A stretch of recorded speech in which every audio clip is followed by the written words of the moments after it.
Fahamu kuhusu mawese mawese Tanzania. Sisi husema kila tone la mafuta ya mawese lina hadithi yake. Mti wa mawese, kitaalamu Elais guineensis, ulizaliwa Afrika Magharibi, lakini ukapandikizwa pia Tanzania, hasa Kigoma, Tanga na maeneo ya pwani.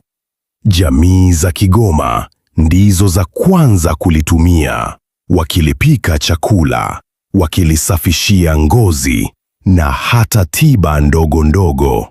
Mafuta ya mawese yana rangi nyekundu machungwa kutokana na carotenoids, chanzo cha vitamin A. Yakisafishwa hugeuka nyepesi na ladha yake hubaki tulivu. Yamejaa fatty acids kama palmitic, oleic na linoleic, pamoja na vitamin E, tocotrienols na tocopherols. Harufu yake ya asili ni nzito kidogo, lakini yakisafishwa hunyooka vizuri. Tangu miaka ya 1970, FAO na WHO yaliridhia kwamba palm oil ni salama na muhimu kwenye mlo wa binadamu. Ndani ya tone dogo la mawese kuna siri kubwa. Carotenoids hupunguza upofu wa macho. Vitamini E husaidia moyo na mishipa ya damu. Na fatty acids hujenga nguvu mwilini.